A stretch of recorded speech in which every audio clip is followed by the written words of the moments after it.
ఎందరో త్యాగమూర్తుల త్యాగఫలం ఆంధ్ర రాష్ట్రం. నేడు ఆంధ్రప్రదేశ్లో ప్రజలు సుఖ సంతోషాలుగా ఉన్నారా? ప్రస్తుతం ప్రజల మధ్య ఉన్న కులాల కుంపట్లు ఎవరి కోసం? చంద్రయాన్ రాకెట్ యుగంలో కూడా వర్ణ విభేదాలు దేనికి సంకేతాలు? రాజకీయ పార్టీల నేతలు ఏం చెప్తున్నారు? నేటి కాలంలో ప్రపంచాన్ని శాసించే మన యువత మేధాశక్తి ఏం కోరుకుంటుంది? తెలుసుకోవాలంటే ఆంధ్ర యువగలం. ప్రజల మాటే మా నోట.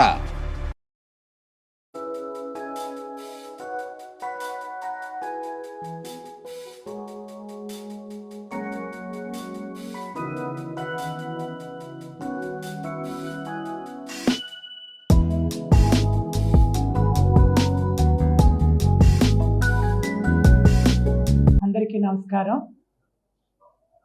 ఈరోజు ఎన్టీఆర్ భవన్లో ఇక్కడ మనం ఒక ముఖ్యమైన విషయం మీద ప్రెస్ ఏర్పాటు చేసుకున్నాం. రాష్ట్ర ప్రజలందరికీ కూడా ముందుగా నమస్కారాలు తెలియజేస్తూ,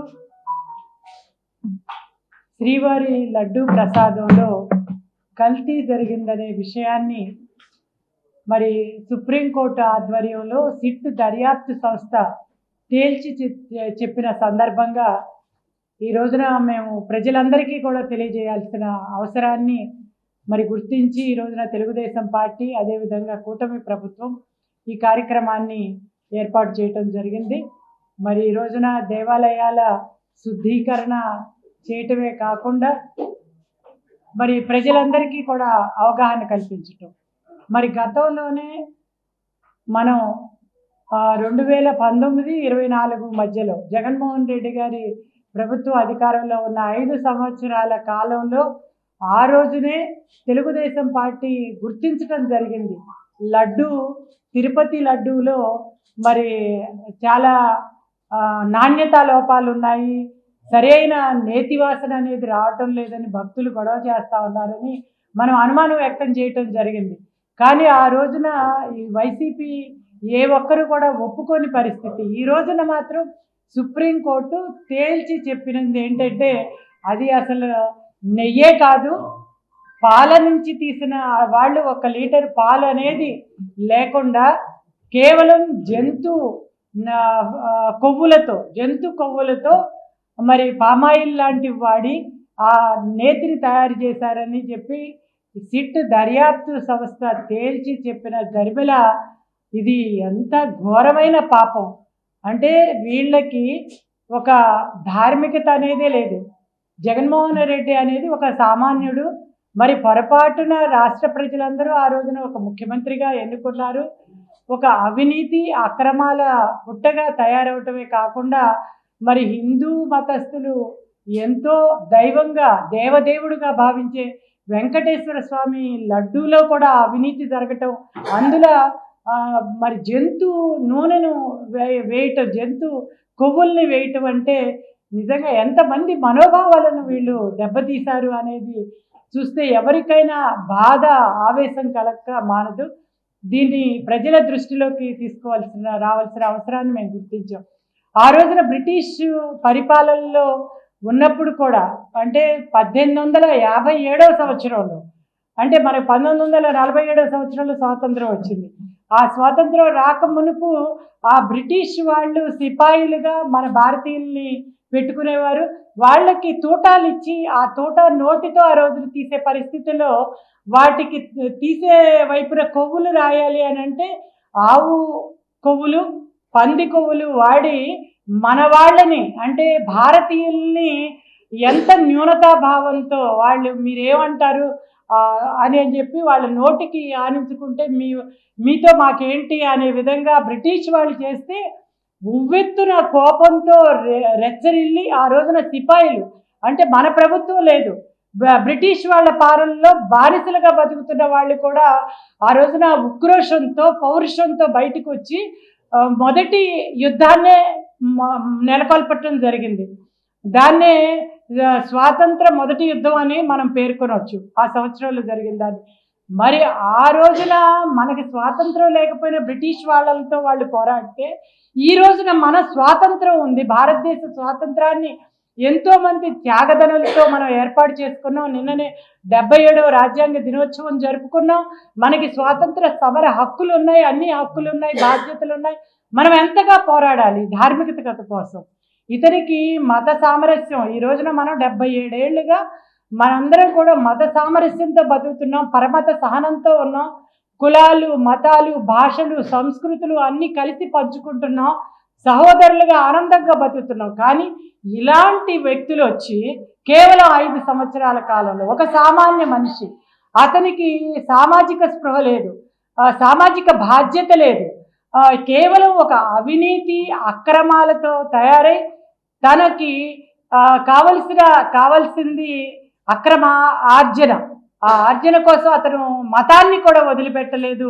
మరి అటువంటి మతాల్ని ఈ రోజున మరి హిందూ మతాన్ని 5 సంవత్సరాలు ఎంతగా అవమానించారో మనందరికీ తెలుసు. రామతీర్థంలో రాముడు విగ్రహాన్ని కూలగొట్టారు. మరి అదేవిధంగా అంతర్వేదిలో ఆ రోజున దాన్ని దగ్ధం చేశారు, రథాన్ని దగ్ధం చేశారు.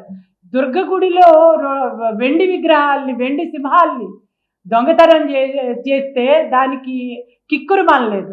అలాంటిది అంటే అతనికి హిందూ మతమే కాదు, అసలు ఏ మతం మీద ఒక గౌరవమే లేదు జగన్మోహన్ రెడ్డి గారికి.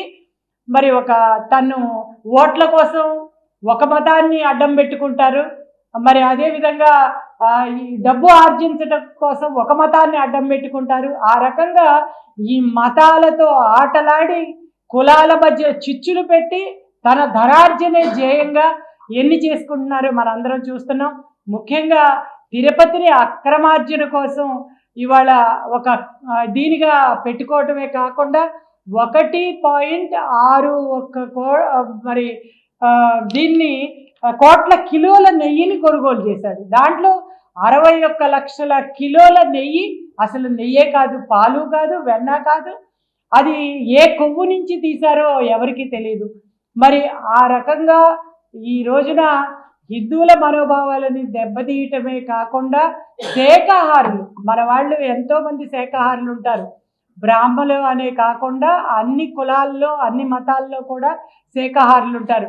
వాళ్ళందరూ కూడా ఇవాళ 20 కోట్ల లడ్డూలు 5 సంవత్సరాల్లో పంచిపెట్టారు. అంటే ఎవరెవరు ఆ లడ్డూలు తిన్నారో ఇవాళ వాళ్ళు నిజంగా మేము శాఖాహారి అని ధైర్యంగా చెప్పుకోగలరా?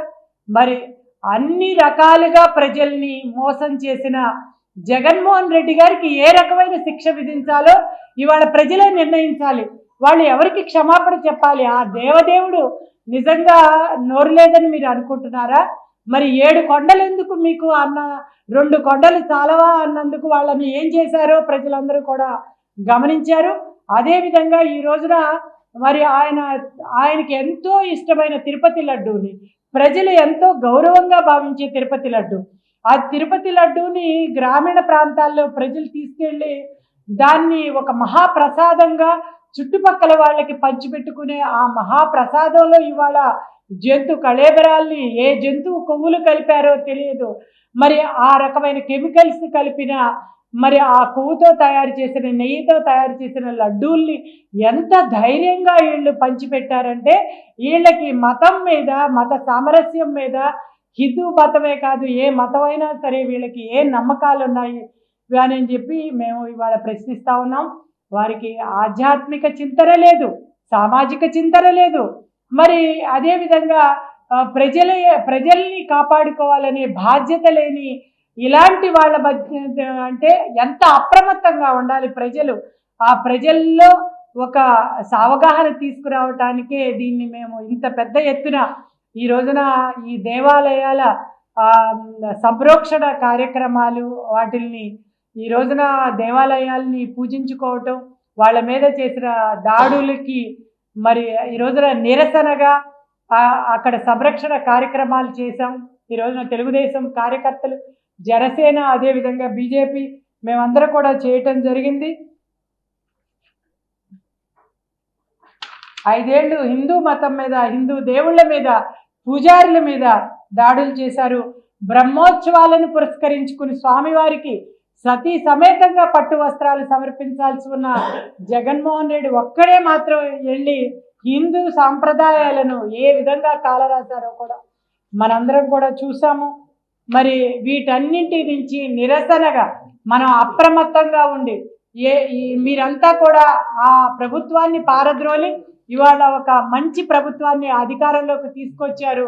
మరి ఈ రోజున నారా చంద్రబాబు నాయుడు గారి పాలనలో ప్రజలందరూ కూడా సూపర్ 6ని సూపర్ హిట్గా చేసుకుంటూ మతాలన్నిటినీ గౌరవించుకుంటూ ప్రజలందరినీ గౌరవించుకుంటూ ముందుకు సాగుతున్నారు.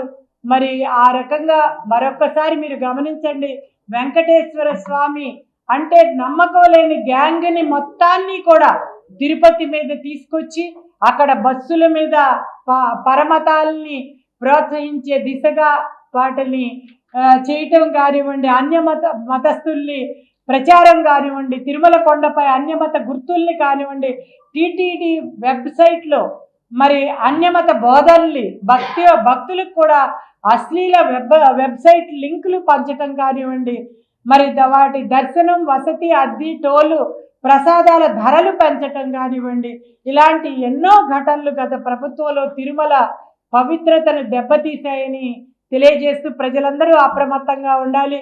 మీరందరూ కూడా ఈ అప్రమత్తంగా ఉండే ఆ ప్రభుత్వాన్ని మార్చి ఈ రోజున తెలుగుదేశం ప్రభుత్వం, కూటమి ప్రభుత్వాన్ని అధికారంలోకి తీసుకొచ్చారు. మరి మీ అందరికీ కూడా అన్ని విధాల సాయం చేయటంలో మేమందరం మరి మీకు అండగా ఉంటామని తెలియజేస్తూ ఈ రోజున మన పార్లమెంటు సభ్యులు లేకపోయినా కూడా ఇక్కడ కేశినేని చిన్ని గారు ఇక్కడ మేము ప్రెస్ మీట్ని ఇక్కడ ఏర్పాటు చేయటం జరిగింది. ప్రజలందరూ కూడా గమనిస్తూ మన ఎన్టీఆర్ జిల్లా తరఫున మరి ప్రతి ఒక్క నియోజకవర్గంలో కూడా ఎమ్మెల్యేలందరినీ కూడా ఈ కార్యక్రమాన్ని చేస్తూ ఉన్నారు.